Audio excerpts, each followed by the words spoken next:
Bonjour et bienvenue sur ma chaîne YouTube Romancia les cartes, j'espère que vous allez bien.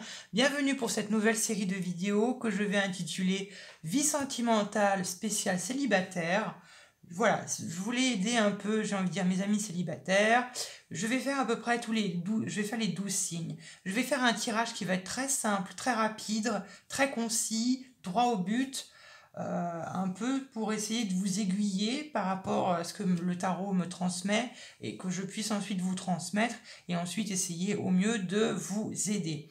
Voilà, encore une fois, ça ne peut pas correspondre à tout le monde et du coup, c'est pas grave, c'est tout simplement que le message n'est pas pour vous. Dans ce cas-là, je vous conseille d'aller voir votre signe ascendant, lunaire et Vénus. Voilà, ce n'est pas des prédilections, ça reste quand même des énergies, donc gardez ça à l'esprit, quand même un œil critique, prenez ça au second degré quand même. Voilà, je pense avoir plus ou moins tout dit. Bon voilà, et on va aujourd'hui, enfin plutôt ce soir, commencer par le signe du poisson. Évidemment, toutes les personnes qui sont ascendant Lune et Vénus en poisson, vous correspondez à ce tirage.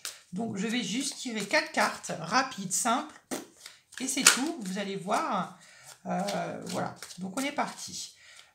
Allez, poisson célibataire, novembre 2020. Célibataire, poisson, novembre 2020. Poisson célibataire, novembre 2020. Voilà, je coupe une petite fois. Très bien.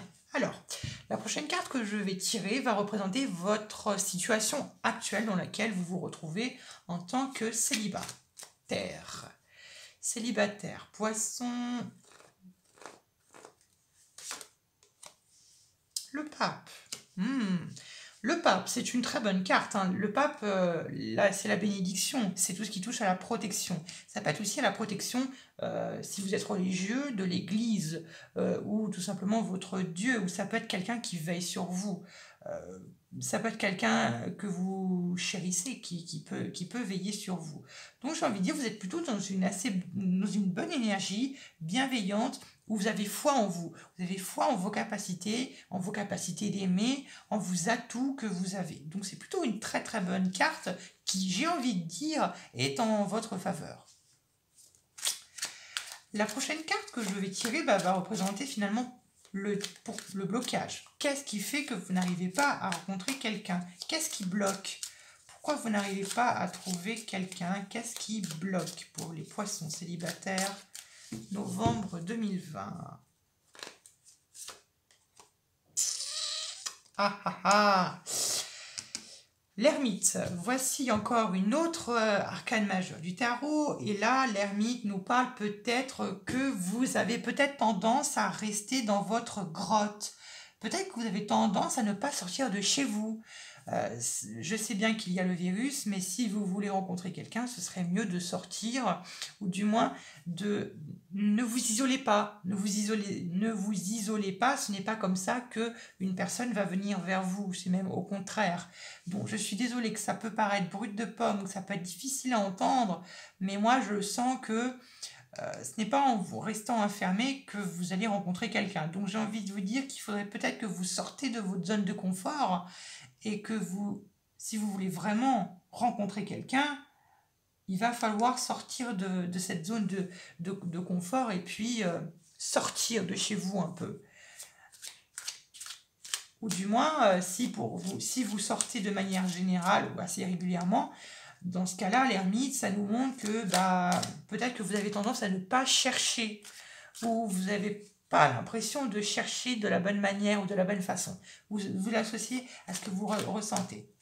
Encore une fois, si ça ne vous correspond pas, allez voir votre signe ascendant, lunaire ou Vénus. Quel est le conseil que l'on vous apporte dans ce cas-là pour rencontrer quelqu'un?